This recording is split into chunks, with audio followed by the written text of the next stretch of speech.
తాకట్టులో ఉన్న బంగారాన్ని విడిపించి ఆ రోజు ఆన్లైన్ ధరకే కొంటుంది కొమ్మూరి గోల్డ్.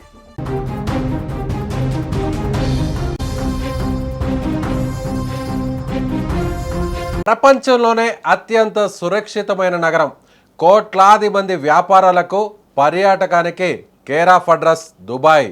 అటువంటి ప్రాంతంలో కేవలం 20 నిమిషాల వ్యవధిలోనే 7 భయంకరమైన పేలుళ్లు ఇప్పుడు దుబాయ్ని షేక్ చేసేస్తున్నాయి. దుబాయ్లోని ప్రముఖ పారిశ్రామిక నౌకాశ్రయ ప్రాంతమైన జబెల్ అలీ ఒక్కసారిగా పొగమంచుతో నిండిపోయింది. ఆకాశాన్ని తాకుతున్న మంటలు, ధ్వనించిన విస్ఫోటనాల శబ్దాలతో స్థానికులు గుండె చేతుల్లో పట్టుకొని పరుగులు తీస్తున్నారు. మిడిల్ ఈస్ట్ టైం ప్రకారం తెల్లవారుజామున ఆ ప్రాంతం నిద్రపోతున్న సమయంలో వరుసగా బాంబు దాడులను తలపించేలా శబ్దాలు వినపడ్డాయి. జబెల్ అలీ పారిశ్రామిక ప్రాంతంలోని ఇంధన నిల్వ కేంద్రాల వైపు నుంచి దట్టమైన పొగలు, మంటలు ఒక్కసారిగా వ్యాపించాయి. 20 నిమిషాల్లో వరుసగా 7 సార్లు పెద్ద శబ్దాలు వినిపించడంతో పారిశ్రామిక ప్రాంతంలో ఉన్న కార్మికులు, స్థానికులు తీవ్ర భయాందోళనకు గురయ్యారు.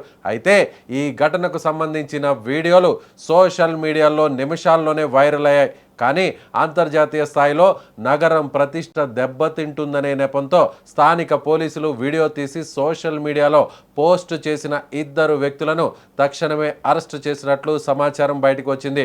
యునైటెడ్ అరబ్ ఎమిరేట్స్ ప్రభుత్వం ఈ పేలుళ్లపై ఇంకా ఎలాంటి పూర్తి స్థాయి అధికారిక ప్రకటన విడుదల చేయకపోవడం, కేవలం అగ్నిమాపక చర్యల గురించి మాత్రమే మాట్లాడడం అంటే అనేక అనుమానాలకు ఇప్పుడు తావిస్తోంది. ఇక ప్రాంతీయ నివేదికలు, అంతర్జాతీయ మీడియా వర్గాల సమాచారం ప్రకారం ఈ దాడుల వెనుక యెమెన్లోని హౌతీ తిరుగుబాటుదారులు లేదా ఇరాన్ మద్దతు ఉన్న గ్రూపులు ఉన్నట్లు బలమైన సమాచారం అందుతోంది. ప్రస్తుతం ఇరాన్ మరియు అమెరికా, ఇజ్రాయెల్ కూటమి మధ్య గల్ఫ్ ప్రాంతంలో తీవ్ర స్థాయిలో ఉద్రిక్తతలు నడుస్తున్నాయి. అమెరికాకు చెందిన సైనిక దళాలు, మిలిటరీ నౌకలు గల్ఫ్ దేశాలలో ముఖ్యంగా యుఏఈని ఉపయోగిస్తున్నాయనే కోపంతో ఇరాన్ మరియు దాని మద్దతుదారులైన యెమెన్ తిరుగుబాటుదారులు గల్ఫ్ ప్రాంతాల్లోని అమెరికా స్థావరాలను, ఆర్థిక కేంద్రాలను టార్గెట్ చేస్తున్నారు. జబెల్ అలీ పోర్ట్ అనేది ప్రపంచంలోనే అతి పెద్ద హార్బర్లలో ఒకటి. అమెరికా నావికా దళానికి చెందిన నౌకలు కూడా ఇక్కడే తరచూ నిలుస్తుంటాయి. దుబాయ్ ఆర్థిక మూలాలను, లాజిస్టిక్స్ నెట్వర్క్ను దెబ్బతీస్తే అమెరికాపై ఒత్తిడి పెరుగుతుందనే వ్యూహంతోనే ఈ క్షిపణి లేదా డ్రోన్ దాడులు జరిగాయని రక్షణ రంగ నిపుణులు విశ్లేషిస్తున్నారు. ప్రస్తుతం యుఏఈ సివిల్ డిఫెన్స్ బృందాలు ఫైర్ ఇంజన్లతో మంటలను అదుపులోకి తీసుకొచ్చేందుకు తీవ్రంగా శ్రమిస్తున్నాయి. యుఏఈ ఎయిర్ డిఫెన్స్ సిస్టమ్స్ ఆకాశంలోనే పలు మిసైళ్లను, డ్రోన్లను అడ్డుకున్నప్పటికీ వాటి శకలాలు పడడం వల్ల లేదా నేరుగా తాకడం వల్ల ఈ అగ్ని ప్రమాదాలు జరిగాయని భావిస్తున్నారు.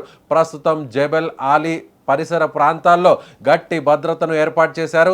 దుబాయ్ అంతర్జాతీయ విమానాశ్రయం మరియు చుట్టుపక్కల భద్రతా హెచ్చరికలు జారీ చేశారు. నగరంలో పరిస్థితి అదుపులోనే ఉన్నప్పటికీ అంతర్జాతీయంగా దుబాయ్ సురక్షిత మార్కెట్ అనే ఇమేజ్కు ఇది ఒక పెద్ద సవాలుగా మారింది.